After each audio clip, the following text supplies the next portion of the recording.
Hello and welcome to Forum Daily's Highlights of 2022. I'm Nathaniel Dewick, Forum Daily's news director. In this special, we're going to highlight some of the major stories and issues we've talked about this past year. We'll take a look at the death of Her Majesty the Queen, reconciliation in Canada, the conflict in Ukraine, and the healthcare crisis in Canada. We start the special with our anchor Nima Rajan's conversation on the passing of Queen Elizabeth II with the Institute for the Study of the Crown in Canada. Good evening, I'm Nima Rajan, and this is Forum Daily for Monday, September 19th. And tonight, the world bid a final goodbye to Queen Elizabeth II and her 70-year reign. The late Queen's state funeral drew presidents and kings, princes and prime ministers. Crowds massed along the streets of London on Monday to honor a monarch whose 70-year reign defined an age. Around 2,000 people, ranging from world leaders to healthcare workers, gathered to mourn her. This included the Prime Minister and Governor General. After the funeral, the coffin passed through central London, and it was placed in a hearse to go to Windsor Castle. This is where the Queen will be interred alongside her husband, Prince Philip. Well, joining us now to unpack the funeral is Dr. Michael Jackson, president of the Institute for the Study of the Crown in Canada. Dr. Jackson, welcome back to Forum Daily. It's good to be back. Thank you. Now, for our viewers who are not able to watch the funeral, can you walk us through the main events that unfolded?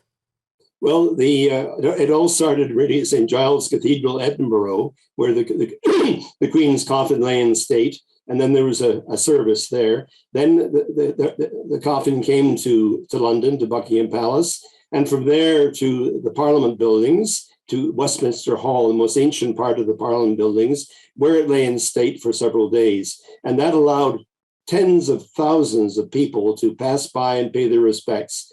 It was a huge crowd, amazing, the number of people that camped out for hours and hours, for a day, to get by and to go and see and pay their respects to that coffin.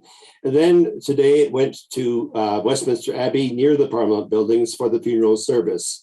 And then after the funeral service, the coffin went to Windsor Castle, to the ancient St. George's Chapel, Windsor, where there was a committal service. That is the actual funeral, the part of the funeral service where the body is committed to the Lord. And then after that, there'd be a private interment where the coffin is placed next to that of the Queen's late husband, Prince Philip. All right, Dr. Jackson, it really is amazing how many people the Queen has touched. And we saw those lines outside waiting overnight to see the Queen's coffin. So how is the United Kingdom reacting on this day? What is the overall sentiment among people in the UK tonight? Well, the impression I get is one of great grief, great sorrow, great respect and love for the Queen. She's a remarkable woman. She's touched the century. In her 70-year reign, she's touched so many people with her constancy, her devotion to duty, her love and affection, and her support for our liberties and freedoms. And what is the significance of this funeral to Canada and Canadians in particular, Dr. Jackson? Well, Queen Elizabeth has been our Queen. The only Queen most of us have known. I happen to know because I'm old enough to have known King George VI, but she is the Queen that most of Canadians have known, and she's marked an era. She's been with us all the way. She's been with us at our major events in our nation's history, the Centennial of Confederation, for example, the opening of the St. Lawrence Seaway in 1959, the patriation of the Constitution in 1982, and her last visit in 2010 was the centennial of the Royal Canadian Navy. So Queen Elizabeth has been with us by our side for all the major events in our nation's history for 70 years. All right, Dr. Jackson, just over a minute left here, but every moment leading up to and during today's funeral was meticulously planned and had a symbolic meaning, down to the items on the Queen's coffin. So what stood out to you the most in today's ceremony? Well, I think it was the grandeur of the ceremony, the wealth, the richness of the church service and the music we heard, and the respect paid by the people. And I especially liked the National Memorial Service in Ottawa, which happened today, the remarks by former Governor General Adrian Clarkson and former Premier Brian Mulroney about their personal reflections on their meetings with the Queen and what she meant to them. That was quite an eloquent moment for both of them. All right, Dr. Jackson, just about 30 seconds left here, but what is the legacy that Queen Elizabeth's life and reign leaves for Canada, in your opinion? She's left Canada a stronger democracy. She adapted to the circumstances of the modern era, and Canada has come out all the better for her lengthy reign. All right, Dr. Jackson, thank you again for joining us today on Forum Daily, and we look forward to having you again to talk about the new king. I look forward to that. Thank you, sir. We have Nima's conversation with Mr. Bruce Allen, a Resolution Health Support Worker at the Indian Residential School Survivor Society, which took place on Canada's second annual National Day for Truth and Reconciliation.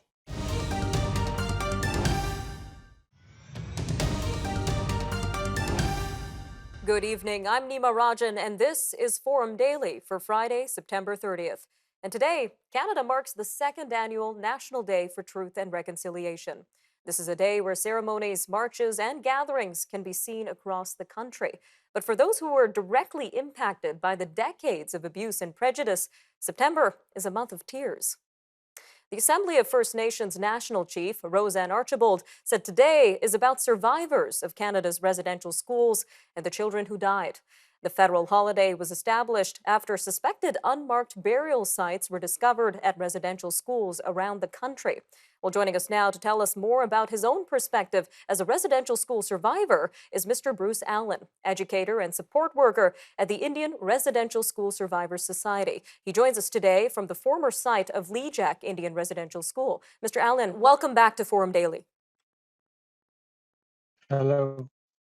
Now, it's a very somber event today, Mr. Allen, especially for you, considering that you're actually at the site of the former residential school that you, your grandmother, and father attended. So, can you tell us a little bit more about what's going through your mind today and the overall sentiment being felt over at the former grounds of Lejack? Well, meet up with several survivors, people that I've gone to school with, and a lot of the older elders who are here sharing their stories. I think that part is very important for the younger generations to hear, is the actual experiences. And partnered with that, I guess, is along with the stories, is the culture and language and the traditional songs that have been sung and shared. So that part is healing for our people. And we see family here, and family is supporting the survivors, and it's easier for them to come here and to do that. A lot of survivors won't even. The highway is just over the hill here, and a lot of them will just drive by and not look at the school site. They'd rather not do that. They'd just rather pass by. So it's quite painful. The memories are quite painful. Eh, And so the ones that are sharing some really heartfelt stories. But there's lots of support here. We have counselors and therapists and family, and so that's how they're getting through that. And that support is so important, Mr. Allen. Now, I want to go back to what Chief Archibald said today. She said that today is a day to remember the survivors of the residential school system and those who died. So, as a survivor yourself, Mr. Allen, how do you want Canada to remember? Well, I think we should listen to the stories. I listen to the stories of survivors as much as we can, but at the same time, learn about those cultures that are close by you.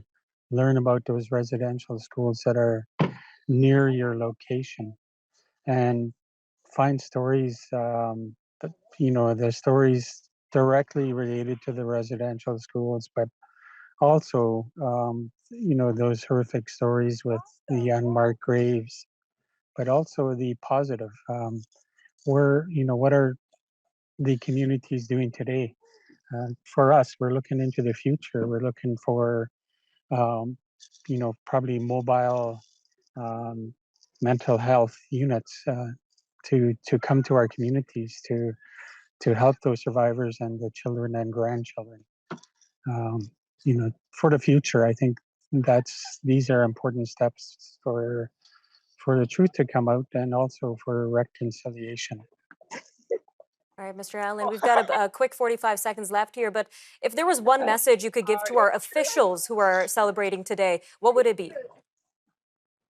Well, I think looking for funding and programs and support for are many communities who are affected by residential schools. We have a lot of communities that are isolated and remote. So we need to start looking for ways to help support those areas, but to continue to support those communities that have uh, easier access than most. So,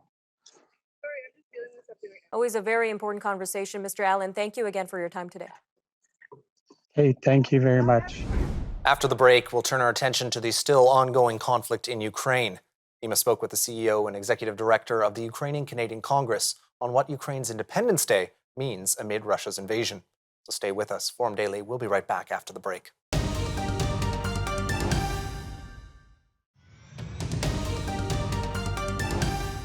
Hundreds gathered on Parliament Hill dressed in blue and yellow on Wednesday to celebrate Ukraine's Independence Day. The Ukrainian Canadian Congress says since the beginning of Russia's genocidal war against Ukraine, the Ukrainian Canadian community has stood with its brothers and sisters in Ukraine. Parliament was lit in blue and yellow as Canadian politicians and diplomats praised the courage of Ukrainians. This comes as Ukrainian officials say the death toll from a Russian rocket attack on Independence Day has risen to at least 25. Well, joining us now to discuss the significance of Ukraine's Independence Day amid the war is Ihor Michailchyshin, the CEO and Executive Director of the Ukrainian Canadian Congress. Sir, welcome to Forum Daily. Thank you for the invitation. Now, this is the first Independence Day celebration since the Russian invasion of Ukraine, the current one. So what is the significance of this Ukrainian Independence Day in particular? It's a bittersweet day. It's not a day of celebrations like we would usually have.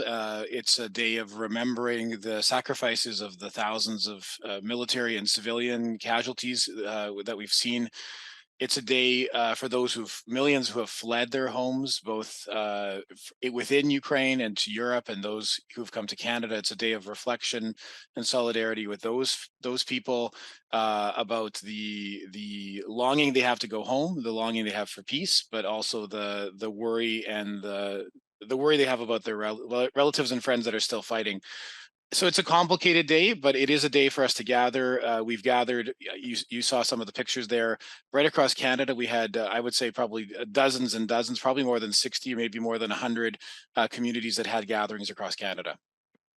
And we saw a lot of bold promises being made by our NATO officials, or NATO allies, rather. So we heard Biden promise $3 billion to support Ukraine, and Canada pledged $3.85 million. What are your thoughts on Canada's response so far in supporting Ukraine during the war compared to other countries? Well, our goal as the Congress is to push the Canadian government to give a proportional to our economy, proportional to our GDP kind of assistance. So we certainly were very impressed with the American and British and German pledges, I would say, for the future. Those are pledges and promises about what will happen in the future. Canada's announcement was much smaller, much more focused, not as military focused. We do know that Canada over the last 6 months has given about $600 million in military assistance, which is not insignificant, which is quite a shift in policy and quite significant in terms of what Ukraine is asking for. So that's something we need to remember. And also, there is about 45 countries that are working to support Ukraine. And so each country has its own capacity. We know Canada doesn't have a huge defense industry or capacity or stockpile. And so each country, I believe, is working together cooperatively with Ukraine to give what makes most sense and what we have on hand. So, for example, the light armored vehicles that Canada had in London, Ontario, are the things that were announced a month or two ago. Now, meanwhile, we know Canada has welcomed thousands of Ukrainian immigrants during the war. So what have you been hearing from them in terms of the support that they received from Canada so far? Yeah, there are about 60,000, I believe, who have arrived since January through both the Canada Emergency Visa and other visa programs.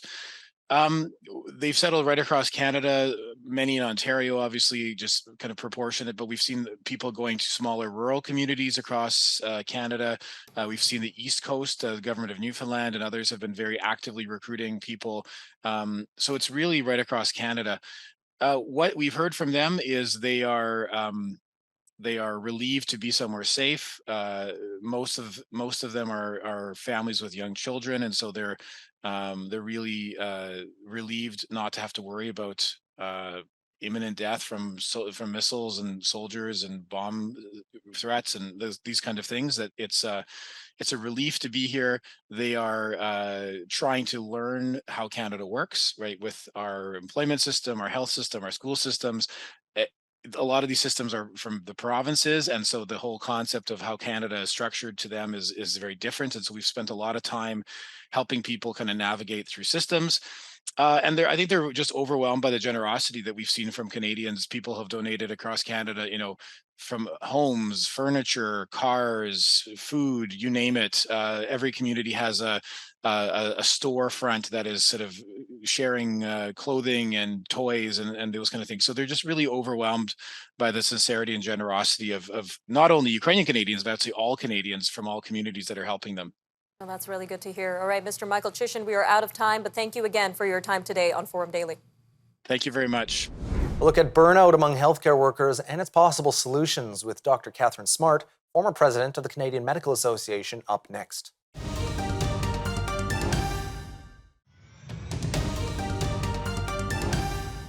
An emergency summit of about 40 health worker groups has heard the level of burnout has reached the point where it's starting to threaten the sustainability of the healthcare system.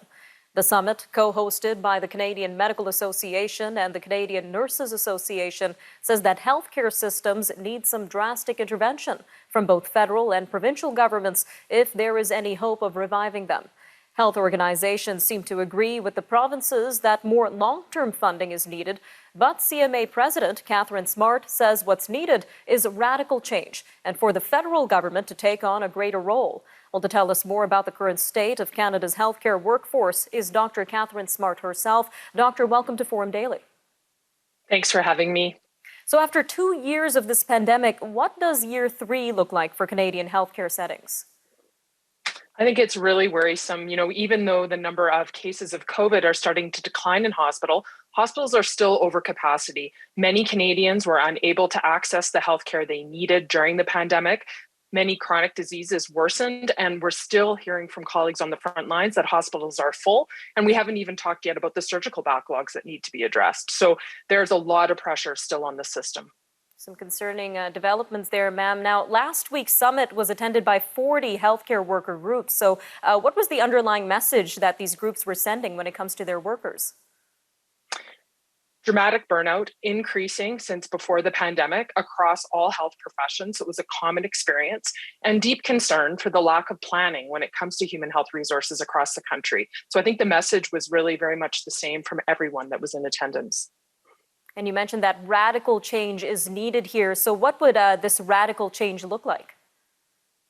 I think it would surprise Canadians to know that there is no human health resource plan for our country. So even though healthcare is one of our biggest expenditures, no one's really looked at what is needed to staff the system. How do we meet the increasing complex needs of Canadians? So when we're talking about radical change, we're talking about actually stepping back, politicians admitting there's a problem, admitting the system's collapsing, that human health resources are critical to delivering healthcare, and then committing to work with healthcare professionals around what does that actual system need to look like to create sustainability and to create a plan moving forward. And you're saying that the federal government needs to take on a greater role in this issue. So what kind of steps can these federal officials do in terms of assisting this issue? I think we need federal leadership to make sure that dollars are going where they're needed and to actually be able to take a national lens to what's happening in this country. Having every province and territory siloed, not looking at the human health resource crisis in particular from that broader national perspective, really limits what we can do and the changes that can be implemented. So we believe strongly there's a leadership role for the federal government to help us right the ship. And what about provincial governments, Dr. Smart? What kind of unique contributions could they make in their own healthcare systems? Provincial governments, of course, are primarily responsible for delivering care. So we think they need to come to the table with healthcare professionals and hear what we're trying to say about where the system's failing.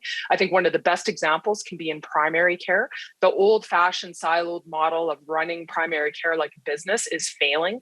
That's why physicians are not choosing to go into primary care. And there's a huge opportunity for the provincial level of government to work with primary care providers to look at how integrated team-based care can become an actual reality for the Canadians that rely on it.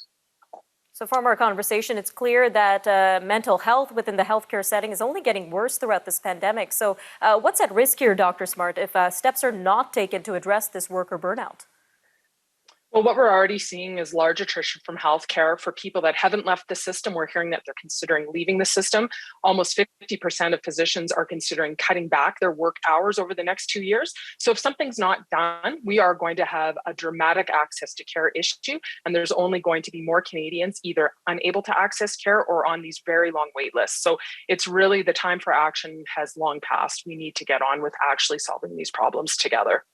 Just about a minute left here, but what about Canadians themselves? We saw a lot of support and recognition for healthcare workers during the onset of this pandemic. So would something like that maybe help the morale right now? I think appreciation and gratitude always goes a long way to make people feel valued. And the vast majority of Canadians have been incredible that way in terms of supporting healthcare workers. I think what people can do now is really let their elected officials know that they want to see governments commit to working with us and to actually getting on with solutions. And each of us has a vote. Each of us can go to the people that represent us and demand that this is a priority. Dr. Smart, thank you again for joining us today on Forum Daily. Thanks so much for having me. I'm Nathaniel Duick, and thanks for joining Nima Rajan and myself for a look at important conversations from this past year. Remember, for more news on demand, you can visit our website, thenewsforum.ca, and make sure to follow us on social media for updates. We're available on Facebook, TikTok, Instagram, and Twitter. Thank you again for joining us on Forum Daily, and we look forward to keeping you in the know in 2023.